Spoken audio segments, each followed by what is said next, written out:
Heather sent it out to her list, so I feel like there's going to be some people coming. Thank you so much, Heather. I saw that and like did a fist pump in the air. Loved it.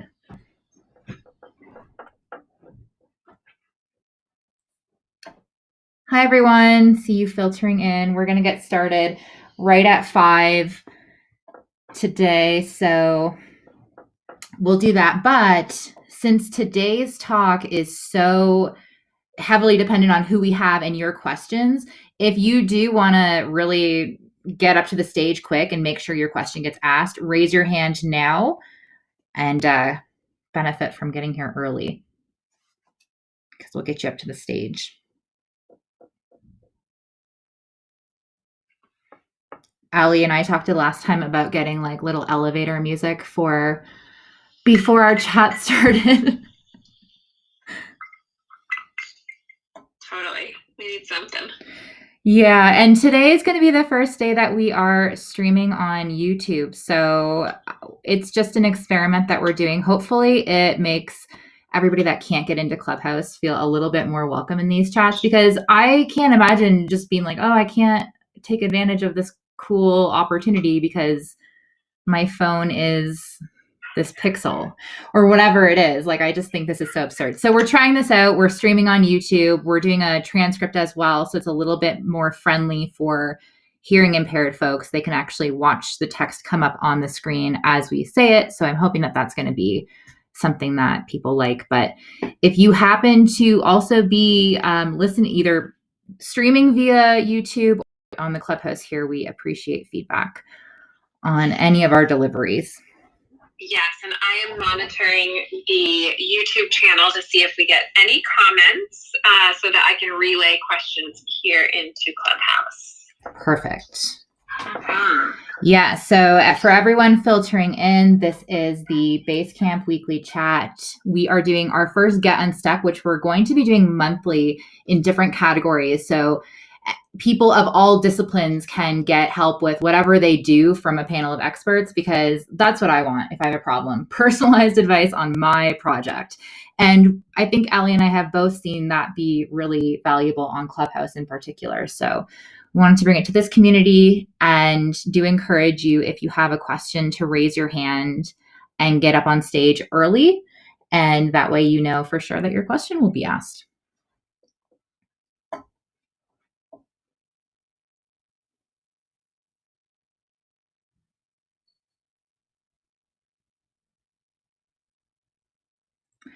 And you know what? It's 5 o'clock. So I think that what we should do is introduce all of our speakers. So we're going to go around to the three of you and just let us know really briefly your name, a little bit of your background, like why you're on stage. Why are you considered an expert? Why are you here? And I don't know, you can do a fun fact if that's not going to give you anxiety, or you don't have to.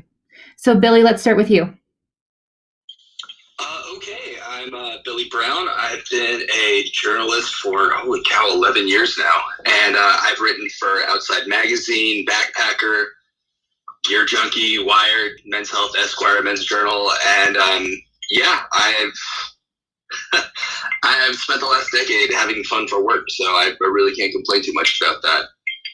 And fun fact, on a press trip, I once drank out of a ceremonial bowl made out of a human skull.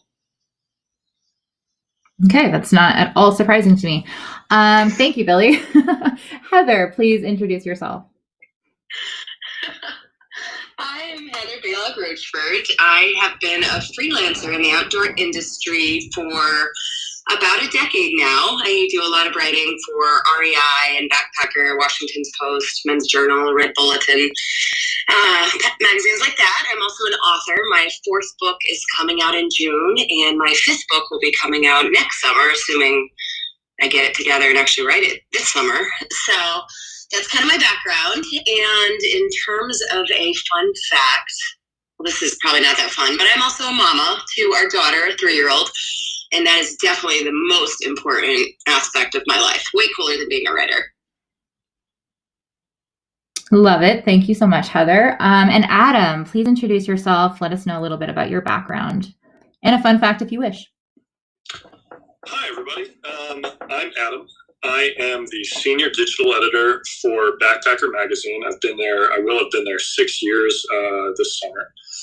I've been in the industry for a while. I've been an editor at various publications for 12 years. I've worked at Matador Network, Outside Magazine, and now Backpacker.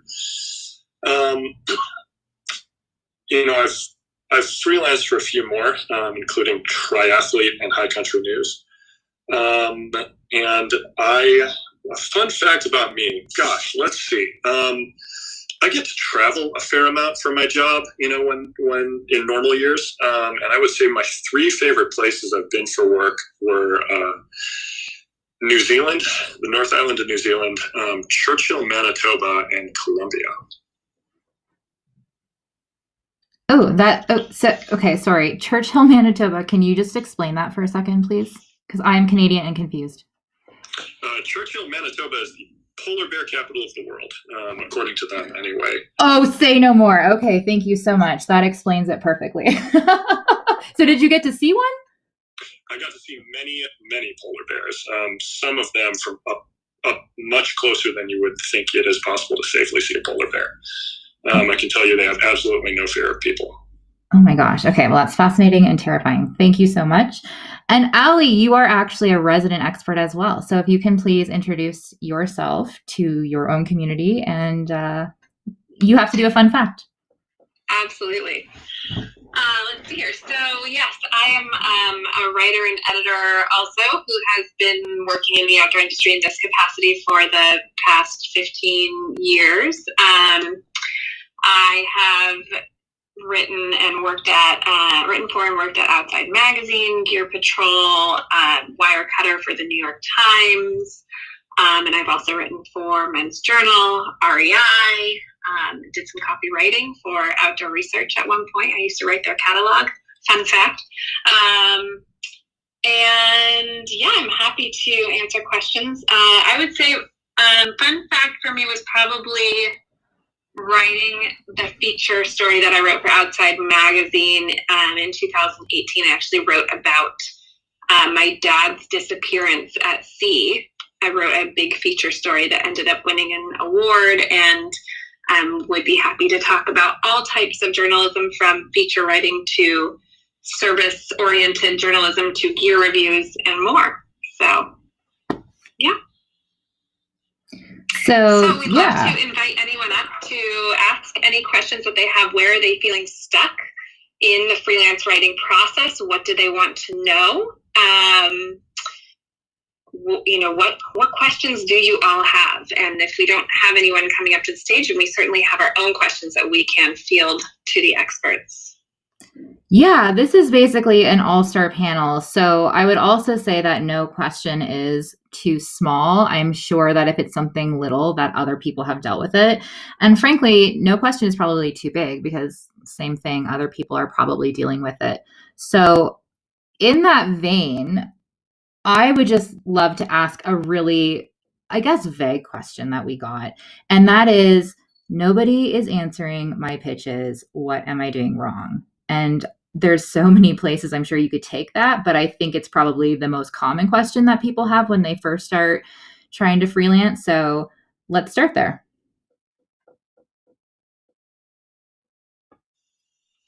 Well, I can jump in there. I thought maybe Adam would, because he'll have an editor perspective on this one for sure. But you go ahead and start. I'll follow you up. Okay. So fun fact, actually, is I've worked with both Billy and Adam for a long time. So this is more like a get-together party we're having here. But in my experience with my pitches that tank, because the reality is every freelancer is going to have pitches that just bomb. That's the nature of the beast, right? But for me, and what I like to teach a lot of the writers that I work with, is that it starts with your subject line. And if you don't have a subject line that captivates the editor out of the gates, they're never even going to open your email. And when you talk to editors like Adam, they're going to tell you that they're getting hundreds upon hundreds and sometimes thousands of emails every week. And we all have inboxes that just look ridiculous. But I feel like editors are next level terrible. So a lot of the times they're maybe just scrolling through their inbox, and that means your subject line has to catch their attention in a sea of masses. Otherwise, it's never even going to get seen. So it doesn't matter how good your pitch is if it's not going to get read. So my advice is to always start there. Can I ask a follow-up on that? Now, is it just important to catch their attention, or is it important to catch their attention and still be relevant? Because those are very different things. I would say both. I mean, one of the things I teach with actually writing pitches, if it's not relevant and timely, there's a chance, especially in this quickly moving news cycle era, that it's not going to sell in general. But if you can prove in your subject line that it's eye-catching and also relevant with something that's going on, then, I mean, that's like the gold standard. Right, and I think that's like sorry, boss. No, go ahead, Billy. I think part of it is that relevance is what makes that headline, the subject line, compelling to an editor. And yeah, Heather basically just said everything I wanted to say, because they get so many emails that it's got to catch your eye. Otherwise, if they try to, I mean, Adam, you can vouch for this. If you try to respond to every single email you got, you'd never get anything else done. So it's getting that eye-catching email and then following it up with an article that, like a pitch that stands out, something that's different, because with all those emails, a lot of these pitches are going to sound the same. So it's like, why is yours different? Why is your subject matter interesting? And why are you the one to write it? You know, everything Heather said and everything Billy said is absolutely right. I hear some people talk about inbox 0. I tweeted about this a little while ago, but I recently hit inbox 14,000. So, you know, and a lot of that is PR pitches and mailing lists them on and so on. But editors do see a lot of pitches, and the vast majority of them are not going to be right for your magazine. That's been true for every place I've ever worked. So if you want to get in with an editor, there's a couple things you can do. I would say, first of all, and this is the absolute most important thing, is make sure you understand what the magazine covers. Just because a publication has not written about something in the past doesn't mean that they won't necessarily. But it's really important to go in with a good understanding, I'd say, of what they've done in the past, what they find interesting, what their readers find interesting. Crafting a good subject line is really important.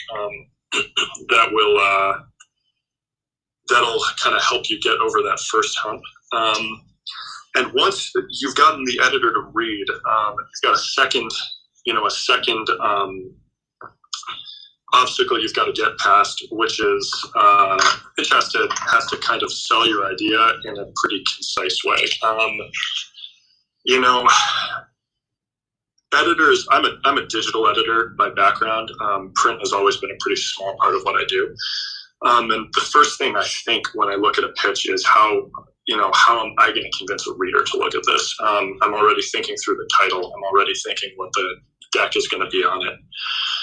So if you can sum up your idea, you know, people talk about elevator pitches. If you can come up with a really concise, complete pitch that works and, you know, gets right to the point in a short graph, maybe 2 short graphs, like the editor is going to be able to grasp what you're going for much more quickly, and they're going to be much more likely to follow up. And I'd say that also has to do with, you know, that's also really a showcase for your writing ability too. If you can pitch really well and in a really cohesive way, I'm going to go into that, you know, that relationship with a lot more confidence in your writing ability. So Adam, we're going to have Michelle ask a question in a second, but I would love you to think about if you can give us some examples of subject lines that actually did catch your eye and that you did answer the email of, because I would love some examples of that, if you don't mind. But Michelle, what's up?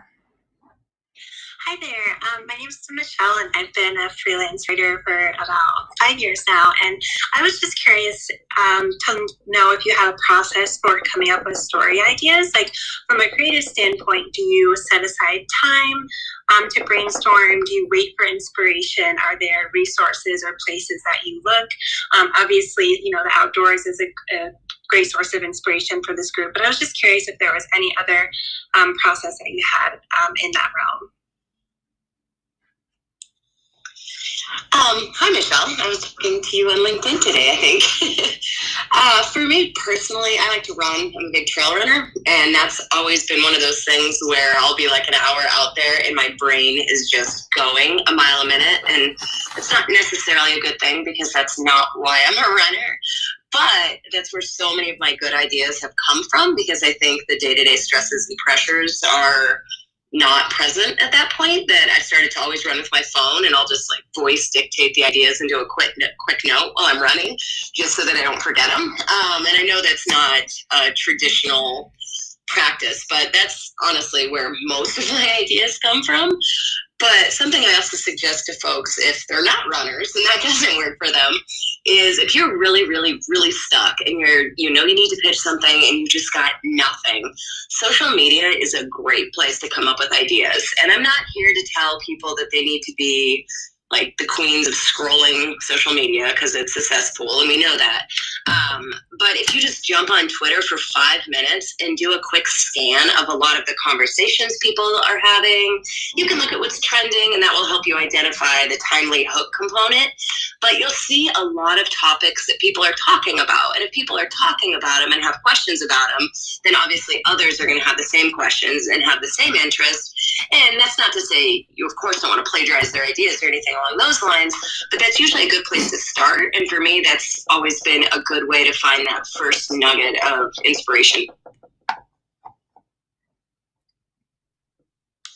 Yeah, absolutely. And hi, Michelle, by the way. And yeah, I actually, all my stuff in the outdoors, most of my pitches came from ideas I've had when I was, say, climbing. Why isn't there a tool for, retrieving, this carabiner that I left up there when I dropped, or something like that? Or is there a running shoe that'll do this? Or, is there a great GPS watch that has some kind of tracking feature that mine doesn't have? And then I'll do some research on it, and usually I'll find that gear or someone who's working on it, and then work that into a pitch. Because if I look for it and it hasn't been covered, then it might be worth actually covering,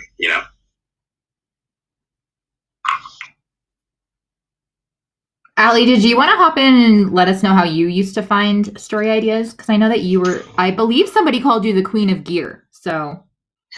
Well, I used to be a gear editor, so I actually held the cage key at Outside Magazine, so you couldn't get access to all the gear samples that we had in at the magazine unless you came to my desk. But yeah, so there's so many story ideas everywhere, all around us, all the time. If you have questions about anything at all, you can imagine that a lot of other people also probably have that question, so that is often a great place to start. But I think one thing to keep in mind is that magazines and websites are often looking for something that is timely and relevant. An article about like your rafting trip, even though it might have a great adventure narrative, editors are always asking why, and also why now. So it's really important to ask yourself that about your story ideas. So what is relevant about this topic right now? And one of the places that I found to be kind of fruitful is actually like the newspaper or NPR.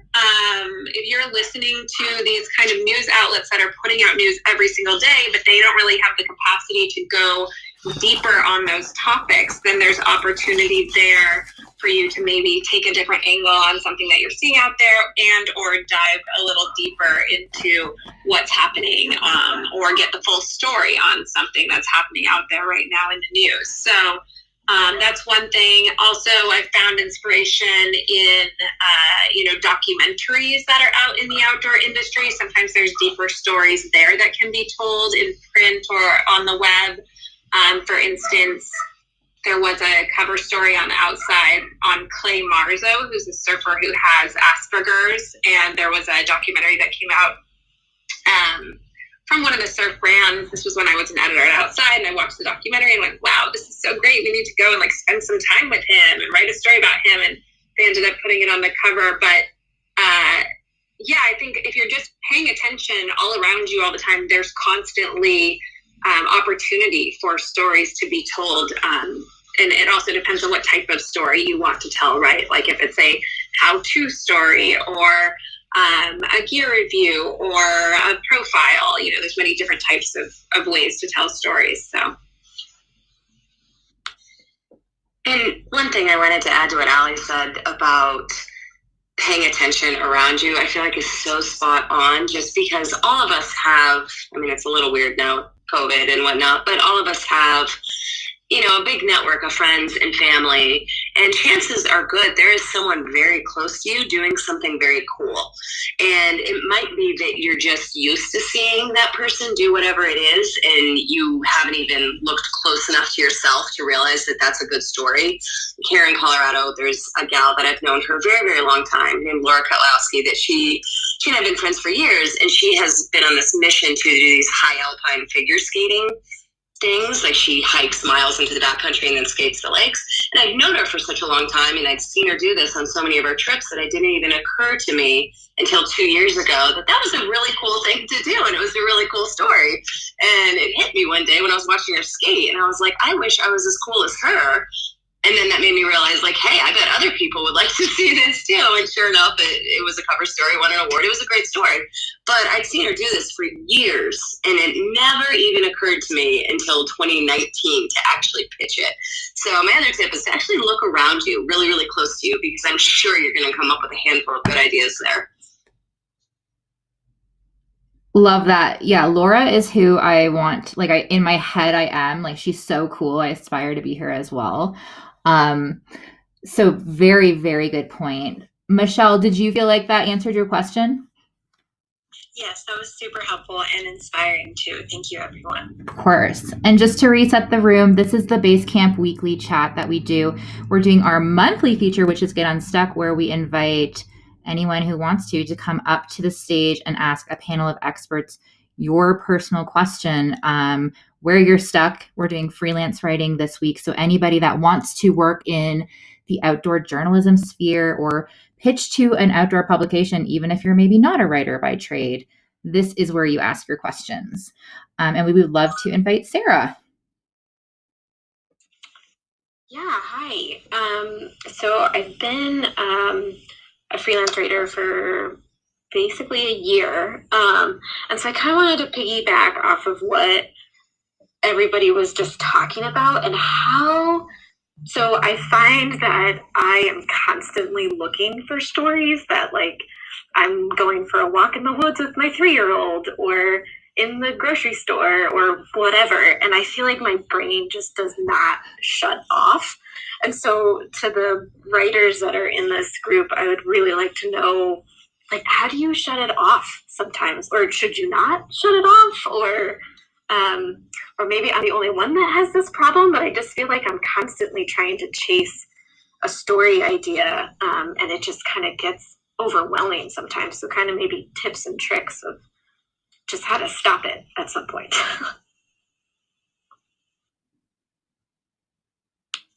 Gosh, what a good question. I wish I had an answer to that. I think actually, hi Sarah, it's not as much stopping it, but reframing how you think about it, because it sounds like you're really inquisitive, which I think most really effective journalists are. And it's what happened with me was everything became an article idea. I wanted to pitch everything, and it was like, oh, maybe I can sell this, maybe this. And you know what? Sometimes a good idea is just a good idea. Sometimes it's just interesting, and just enjoy it and mull it over, and don't think about how it could be something that you can write about or sell. It's just appreciate that it's a really, really cool idea. And if it becomes something else, if like the seed becomes some kind of plant that you can pitch, then even better. But I mean, worst case scenario, you got an interesting idea that you can mull over for a bit, you know? Hi, Sarah. Hi, friend. I have the same problem. As you know, Sarah and I know each other fairly well. So my mind zips around a lot. Sorry, someone just tried to call me, and I have no idea. I'm not smart enough to know if Clubhouse actually played that. No, it did not. It will. Okay. That is one thing that will silence you. So yes, please repeat that for us. Sorry, guys. I'm very similar to Sarah in that my mind races a lot. Like even last night, my husband had to work really, really late. I went to bed because I was tired. He comes in at 1 a.m. and I literally sat up in bed and asked him a question. And he was like, "Oh my God, you're awake!" Like zombie, because I was just laying there, my brain processing. It's not a good thing. But what I have found for me anyway is that I need to almost schedule in little pockets of respite. And like I mentioned earlier, sometimes like my outdoor activity, like trail running and stuff like that, has almost become not restful because my brain is still going. So I've actually started to meditate, which was never my thing. I always thought it was kind of silly and whatever, not offensive. I just thought it wasn't for me. But I downloaded the Headspace app, and they have this like very basic meditate for 10 minutes every day for 365 days a year. So it's not a massive time commitment. And I promised myself every morning I would get up before my husband was awake, before our daughter was awake, get my coffee, go into my office, and that would be the first thing I would do to start every single day. And I know a lot of people talk about their morning routines, and you know, sometimes it's just curated Instagram fodder. But for me, that 10 minutes of just total mind clearing time has really helped me find a little bit of mental quiet. And it's only 10 minutes out of your day, but I feel like then I'm at least refreshed and prepared for the rest of the day when my mind is going 90 miles an hour. Sarah, I want to say again, I think it's great you're thinking about this. Before I was an editor at Outside, I was actually the climbing blogger for the magazine a very long time ago. And, I was so plugged into that. I'd follow every climbing competition. I'd watch every climbing film that came out. And by the end of it, I just kind of realized the extent to which it had just killed my enjoyment of the activity. I kept on climbing, but I basically stopped watching climbing movies. I stopped reading stories about climbing. I just ended up getting so burnt out on it that I disconnected myself from it fully. I couldn't enjoy it. I would say for me, the solution I found was to try and have some hobbies that have nothing to do with the outdoors. I'll build models or look at sneakers online or watch the Wiggles with my son, things that just have no possible connection to the things I cover. I find that to be a really good way to unplug. And I know that's basic advice, but it's been pretty helpful for me.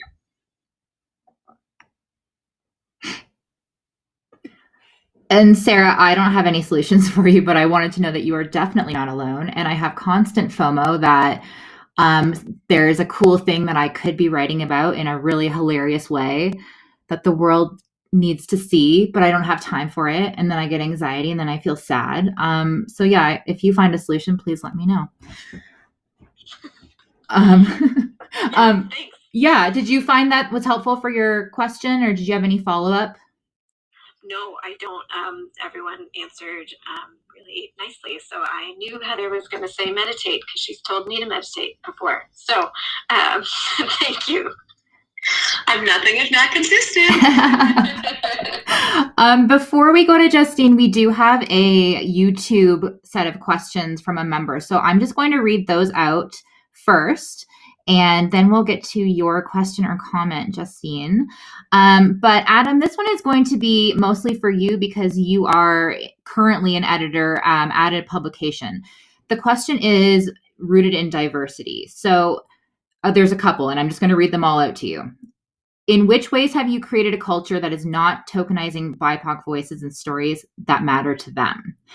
As well, are you hiring BIPOC editors? Because I find that pitching with BIPOC editors is more welcoming, and they understand better the relevance and timeliness of the stories I pitch as a woman of color. There's a follow-up. White editors can be out of tune, and in the event they accept my pitch, they do tend to whitewash the story to appeal to their typical white readers / audience, which is highly traumatizing.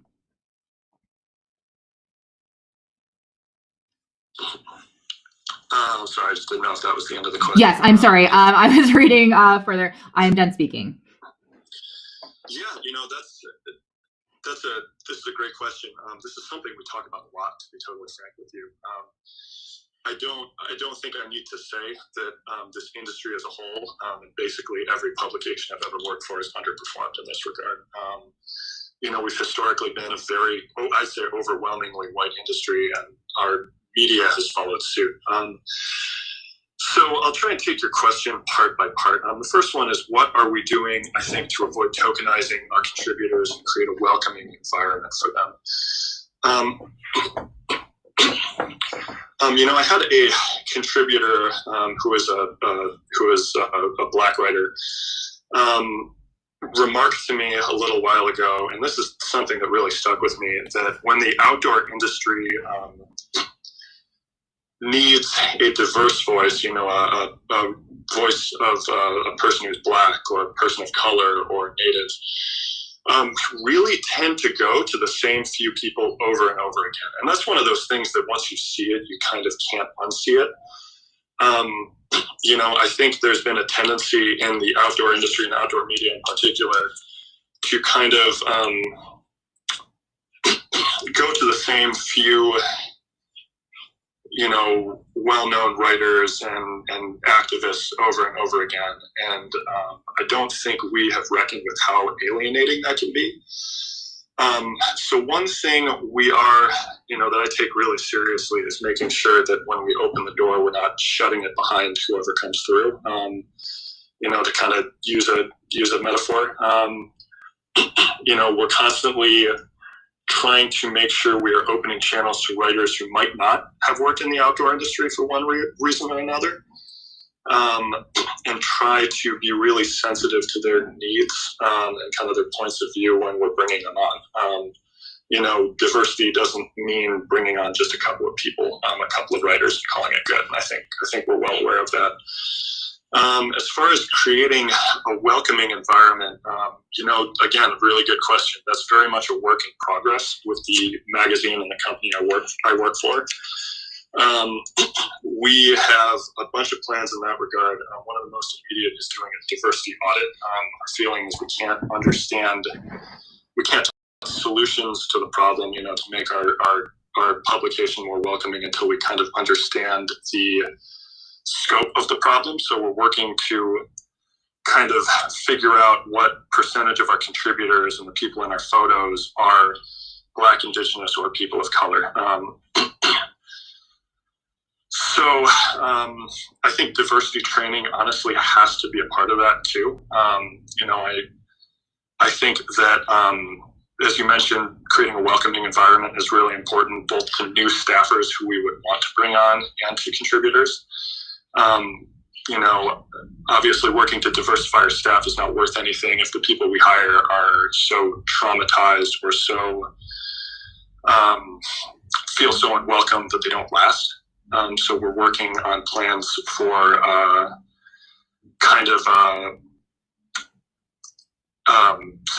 sensitivity training and DEI training among the staff. Plans to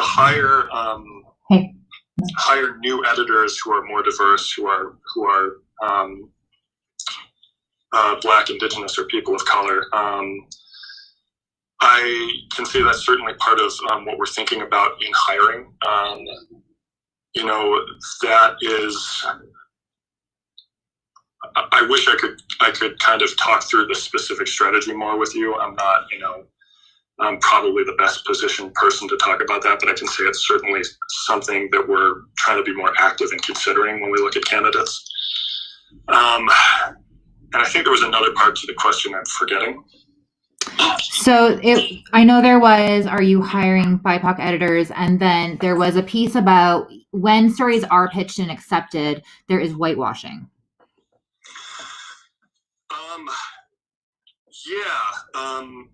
Is the question what we're kind of doing to deal with that, or how are we aware of it? Or yeah, I think the question was, this person wanted to first bring up this important issue and give it a voice and a platform, which we are happy to do. And yeah, and are you addressing it, or have you noticed it? I guess take that wherever you think is best. I think everything I just kind of mentioned feeds into that. I think we're aware as an industry we need more editors who are not just white or white men. I think that I certainly sympathize with what the asker said about feeling more comfortable pitching an editor who more has their background, that's something that we know we have to address and are working to address. We also recognize, I think all of us recognize that just passing, if our plan is to just pass the buck, that's not going to work. All of us have to be better. I think that developing, really working to understand the needs of our individual contributors is really important to me in particular. I try to understand what my contributors' worries are when we start the editing process. I can tell you, we also, I'm really suspicious of any push to, I should say, I try and give my contributors the room to bring up in a way that feels safe to them, hopefully, problems they may have with my edits, and I certainly try to be really sensitive to that when, especially when the subject matter is race or diversity. Have I answered the question well? Is there a follow-up you'd like to ask? Or? So this person is on YouTube, and I think Allie can let us know if they would like to, I guess, respond if it is appropriate. Follow up in the chat. So, but we'll come. How about we come back to it if she responds? Absolutely. Yeah, I'd love to. Yeah. I would love to hear a kind of follow up to this because it is such a big, broad question. Anything I can clarify. And a statement as well. Again, I think the statement is, this is something that's happening as a BIPOC woman. I feel more comfortable pitching to BIPOC editors. And then I also do experience whitewashing. So I think it's more of a, hey, let's get this on the table and let's make a community aware of it, which I think is a great step, right? If nothing else. I'd love to talk about it some more if they have any more questions here. Yeah, absolutely. And we can see if, maybe a connection via email would be a good step as well. So until then, Justine, please let us know what you're thinking. Yeah, hi everyone. Thank you so much. I'm being a certified professional coactive coach, and I work specifically with freelancers. So I'm so excited that this conversation is taking place. Working with folks with a big fear of rejection, a big fear of failure in terms of not having their work received by magazines, things like that. I'd love to know and normalize, what do you think is the worst case scenario that a writer who pitches to a magazine can experience? And then also to normalize rejection and failure as well. I'd love to know if any of you would like to share a story of something that didn't go the way that you would have liked, just to make you all feel very human, so that we know that we're all struggling with the same things. Yeah, good question. I mean, how much time do you have? I have so many rejection and failure stories. It's very much part of the process. And I've gotten a lot better about not taking it personally, because I do think it's important for freelancers to remember that while it is an artistic craft in a way, ultimately it's a business, and it's a business deal.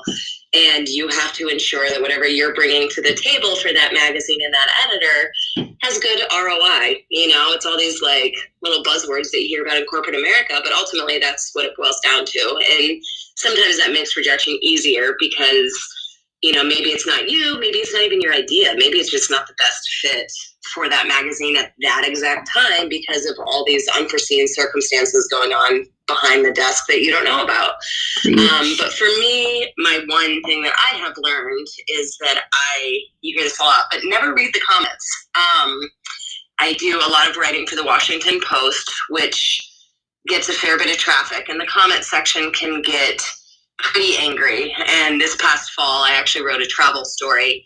And there are a lot of opinions with COVID and travel and road trips and topics of that nature right now. And a lot of people didn't like my story, and they tracked me down on social media, and they found my email, and they let me know their opinion. And I had an inbox full of subject lines telling me what a bad person I was and various other things. And that can be hard because, contrary to what most people think from my persona online, I'm very much an introvert. I'm probably the most sensitive person you'll ever meet, and I internalize everything. And seeing stuff like that from, nameless keyboard warriors always hurts my feelings. But ultimately, I just have to remind myself that they don't know me. They don't know who I am. They don't know the circumstances. And honestly, they might not have even read the article. They might have just seen the headline and they wanted to pick a fight that day. So I think it's important to remember that for people out there, that there's faces behind the writers, but then also for the writers and the editors to remember that it's going to happen, and you just can't take it personally, because you'll be swimming in a sea of shame otherwise. If I can jump in, writers, I think, and this ties a little bit into the last question we had, because some of the writers I've seen come up for really some of the most vicious abuse have been our BIPOC contributors. I think that you have a right to expect the editors you work with to have a plan in place, especially when you're publishing something that you think may be controversial, to do everything they can to head off abuse of you. I think 10 years ago, or even 5 years ago, the idea that comment sections should just be the Wild West, and that that you should just leave them alone and kind of let people do their thing was very prevalent. I really don't think that is or should be the case anymore. If you have a concern going into a piece you're publishing, feel free to talk with, especially at outdoor media, which tends to be smaller, and the editors tend to be more accessible. And feel free to talk with your editor about what their grand plan is for managing the comments. Among other things, I'm the social media manager for most of our channels at Backpacker, and this is a discussion I have when we publish a piece that we think might put a writer in harm's way that way. And I think it's important to note that if somebody gets really furious about something you've written, and I think Heather and Adam and Allie will agree that a lot of the comments are nonsensical rage that you get, it's really more about what that person's going through, and they just needed some outlet to unleash whatever frustration they have with whatever's going on in their lives. But on the pitch side, Heather, you nailed it. You literally took the words out of my mouth when you said how much time do you have, because the rejection part is just a part of pitching. And it might not be you or your story. Yeah, it's the timing. They might have something similar that just published. I've had so many of those where someone beat me to the punch on an article I wanted to write. But it really is just a piece of it. And if you eventually teach yourself not to take it personally and not take it as a personal affront that a pitch that you sent out isn't accepted, then it just becomes another part of the process, and then you can move on to the next pitch or pitch it to the next editor. I've pitched things to 3 or 4 different publications that got rejected, and they got accepted by the 5th one. So it might just not be right for that publication at that time. But it's really a matter of just keeping going and plugging away. Awesome. Thank you so much for that feedback, guys. Hey, Katie, what's up? Hey guys, I'm loving this topic right now, and a little background on me. I've been a writer my whole career, so about 13 or 14 years. And it's been a mix of in-house sort of journalism and marketing roles. And so the freelance world is a new adventure for me. And my question centers around networking. So it's how much does landing your pitch depend on networking, and whether or not you have an existing relationship with the editor? And how likely are you to go with a story from someone the publication has never featured before versus someone who's had a lot of bylines? Great questions. I can take that one. Hi, this is from Katie, right? Yeah. Okay, thank you for asking, Katie. It certainly makes it easier when you have a relationship with an editor to get a piece in their publication. That's a matter of trust more than anything. When I've worked with somebody before, I kind of know that they're going to do what they said they do and the time they said they'd do it. So there is an element of that. We publish stories by people who we have never worked with before all the time. We less regularly, but still semi-regularly publish stories by people who really don't have much of a history as a writer. So I'd say that, while it gets easier, the more you know editors and build up that trust, it's certainly not, it doesn't have to be a roadblock in your career.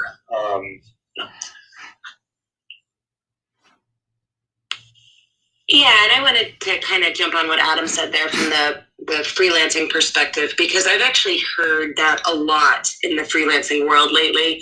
There's a lot of people out there who are talking about how cold pitching isn't effective anymore. And by cold pitching, I mean, pitching an editor you've never met, you have no relationship with. And I've heard that a lot lately, saying that it's all about networking. You need to take editors to coffee and all these different things. And to me, that's just, to use a term my grandmother uses, hogwash, because it's another barrier. That's great if you live in New York City or Boulder or wherever, but the reality is that editors are looking for good content, period, and anybody can deliver that. And if that's you, all the better. And when I got into freelancing, I was coming from an entirely different industry. I was coming from landscaping, and I had zero contacts. I met Billy actually on my first ever press trip. He was one of the first writers I'd ever met, but I have landed in every single publication I write for via cold pitching. And that still carries over to this day. I think since September till now, I have cold pitched my way into Runner's World, Bicycling, and one of Subaru's magazines. And that's just in the past 6 months. So it's still something that is very common. So don't let anybody tell you otherwise.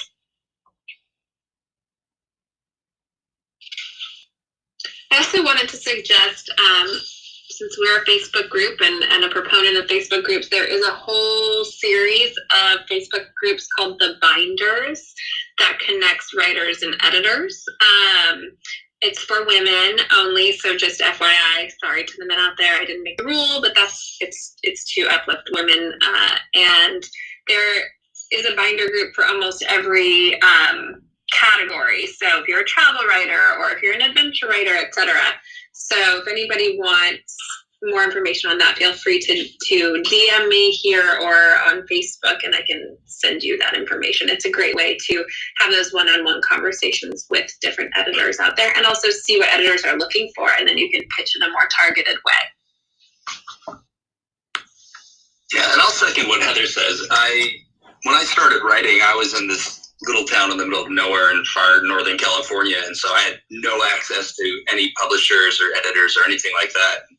It was basically all cold pitches, and it turned out, everybody that I pitched that accepted it was based on the idea. If the article's interesting and you seem like you can write it capably, it'll work. And it still holds up to this day. I can still pitch to, basically editorial at publisher.com.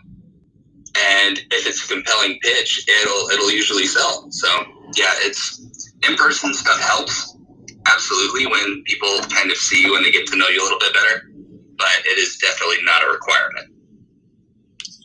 I don't want to disagree with Billy exactly, but I am going to throw my own opinion on there. I think it's always good whenever you can to figure out the email address of the editor you should be pitching to and their name. I do sometimes, when I was a freelancer a long time ago, I did sometimes feel like my pitches going to a general inbox for the magazine went into a black hole. So the more you can do to kind of figure out who the recipient of your pitch should be, kind of the better off you'll be. With that said, you don't need to go out of your way to make friends with an editor to get them to accept your pitch. Right, and that's a really good point. If you can find the specific editor of, that area of that publication, that's actually how I got into Wired, which was my first major publisher that I wrote for. Was I looked at all the tech stuff, all the support things they were writing, and I found the editor there and sent that pitch, and he responded, and there's a much longer story that goes along with it, but it ended up kind of getting me into the industry. So if you can do a little bit of homework and figure out who's in charge of that specific area of that publication and get their email directly, you've got a leg up. I just want to add to that. editors need writers, and editors need good stories, and they need good writers, and they want that because they have to fill a website, a magazine, whatever it is, whatever cadence they're working on. And so the more, if you're a freelancer who can supply good work on time, that's pretty clean or easy to edit, you are going to become a valuable resource to an editor and will end up with more work from them. But so putting yourself out there is beneficial to editors, and editors want that, so definitely do it. Hi, Allie. What is your question today? Hey, everyone. Thank you. There's so much great advice and wisdom here. I've really appreciated listening so far. I'm curious to hear from you, and particularly those who have kind of been in the editing role. How much do you think personal brand matters as opposed to high quality content? Do you as editors look for people who have an amazing Instagram profile with tons of followers and, living this kind of amazing Instagram lifestyle, or is the quality of the writing more important? I don't think about personal brand at all when I pick who I'm going to work with, to be totally honest with you. Having a good idea is really important. And in fact, I would say if your personal brand is going to, when you write a story for a publication, you're writing it for that publication. That's not to say that they should be, stripping out any element of your voice or twisting your words around, to the extent that you don't feel authorship of it anymore. But I think that it's good to think kind of about what a publication's needs are when they pitch, more than anything. I would actually say the most important thing I look for when I decide who I want to work with again is reliability. Assuming that you are a good enough writer that I find your work acceptable, the deciding factor in what our working relationship is going to be like for me is mostly how much I feel like I can count on you.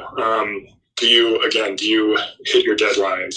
Do you do pretty much what you said you were going to do?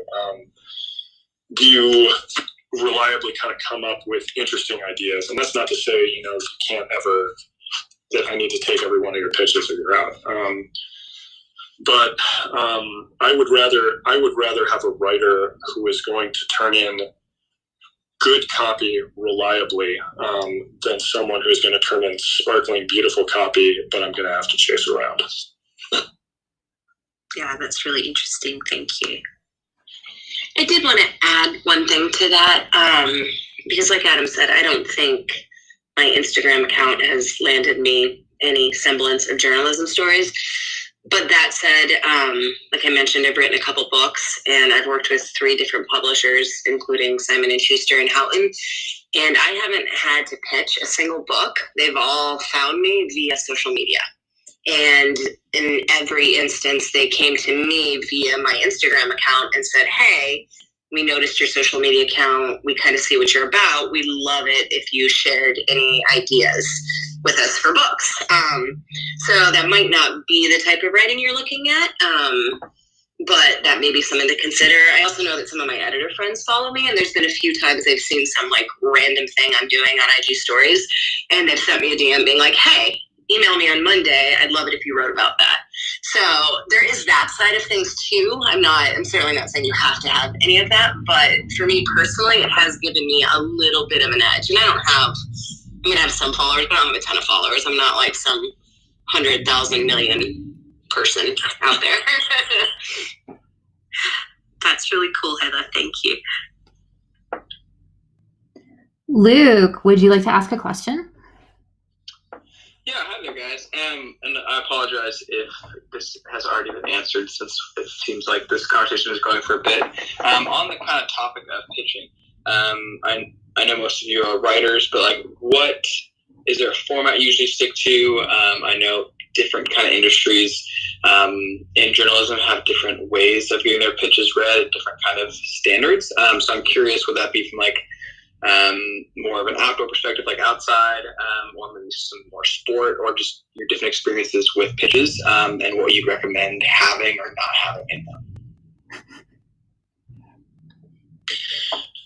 Luke, could you summarize your question really quick? Somebody tried to call me while you were asking, and I missed most of it. Oh, all good. How do you formulate your pitches? Each industry kind of has different pitch structures. Anything you'd say is a must versus things you might exclude to length as well? Yeah, like if someone's coming from outside of the outdoor industry, is there anything to know that seems obvious inside of it, but somebody might not know just intuitively? Or if you don't have a journalistic background, but you're ending up pitching stories, should there be things you're paying attention to when pitching outside versus Men's Journal versus maybe like a sports-specific magazine or like Red Bulletin, for a different example? Good question. I think, first of all, if you have experience pitching and you're coming from outside outdoor journalism, I do not think there's anything additional you need to know. No, I think that pitching an outdoor magazine is a lot like pitching a non-outdoor magazine. Cool. As far as what do you need to know if you haven't pitched vis-a-vis structure, I think shorter is almost always better. I rarely look at a pitch and think that's too short. If you can get, and as you get more familiar with editors, you're going to find that approach is kind of an extreme. Like I've had one of my favorite stories I've ever published, which was the oral history of the Barkley marathons that we did when I was outside in a million years ago. The pitch for that was literally the writer, I think, sent me a link to a local news story and a question mark. But if you're working with an editor you don't know, I would say, aim for 2-3 paragraphs, just standard stuff. Make sure they understand what the hook of the story is, and make sure they understand kind of what you're proposing to write in terms of how long and what would the structure be like. But I can tell you that most pitches I get are too long. I would say 70% of pitches I get, I don't read all the way through. Obviously the ones that we're not going to take. So I think conciseness is your friend here. And in terms of pitching different publications, and I think Adam said this earlier, it's just to really know the publication that you're pitching. So really understand the different sections. If you're pitching a print magazine, understand the different sections that they have. Are you pitching for front of book? Are you pitching for a feature? Are you pitching, the website? Know the different sections on the website or different formats that they might publish. This takes some homework and being familiar with different publications, but it can take you a long way if you can help the editor envision the story.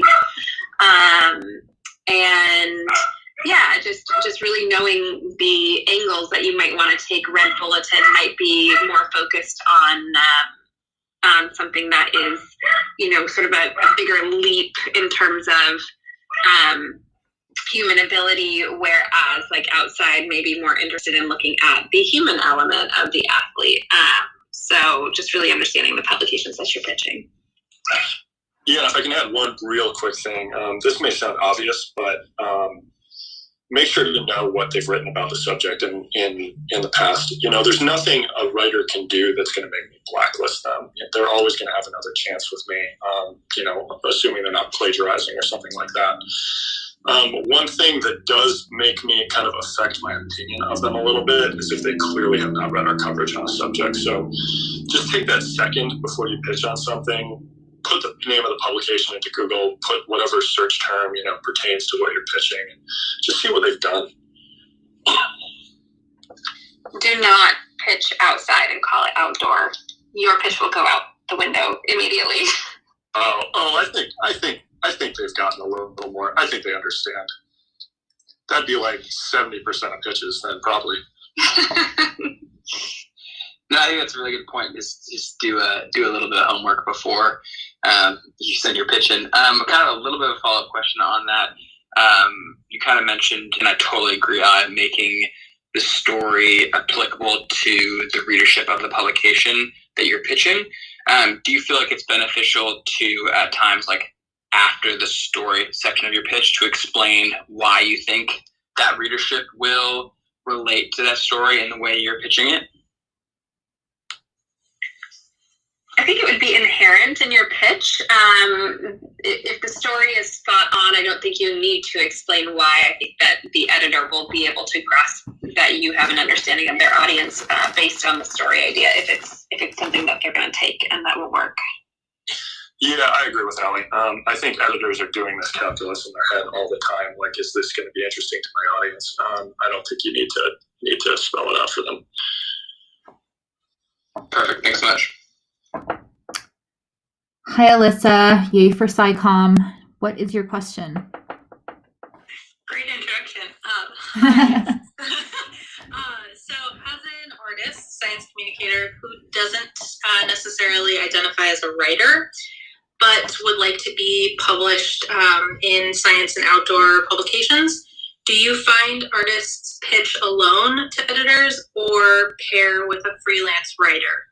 And if you find that they pair, do you have suggestions on how to connect with writers?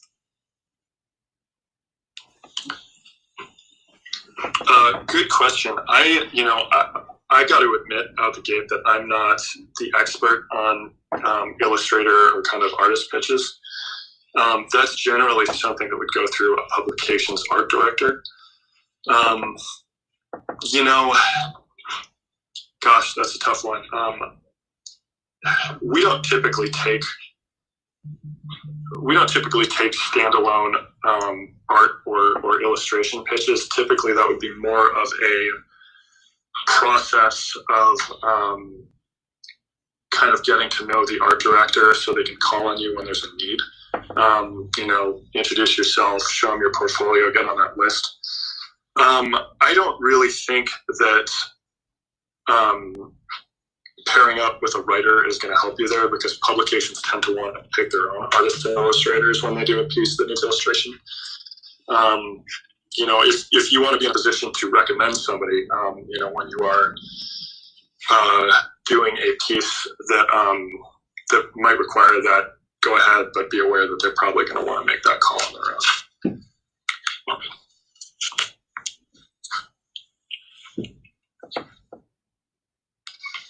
Alyssa, did that answer your question, or did you have more that you're curious about? No, that's awesome. I will look more into art directors. Thank you so much. All right, we have one last comment coming through from YouTube. This person says, I found persistence being key when it comes to pitching. I pitched a story that meant a lot to me and kept being rejected because it's not a US story, but the 42nd editor I pitched it to bought it. So that is a awesome note to end this on. So thank you all for coming. We really appreciate you joining us here on Clubhouse. We are Basecamp Outdoor. You can find us at wearetheoutdoorindustry.com. If you're not familiar with us, you can also find us on Facebook, Basecamp Outdoor Jobs and more. We're a community, a newsletter, podcast, and a Clubhouse chat every week. Thank you all for coming, and we'll talk to you next week. Thank you for having us. Thank you, Gus. That was exceptionally helpful. I even learned a lot. So then I think it was great. Thank you so much. Yeah, that was a blast. Thanks, guys. It's fun seeing everybody, kind of. How much we can do in person. Soon. All right. Talk soon. Bye. Bye. Bye, guys. Okay, so we've ended the Clubhouse. Thank you everyone for joining us on YouTube. Let us know what you thought, because we can do this more. We might try to do a Zoom solution, but we want to find what works for everyone in the community. So we really appreciate your feedback.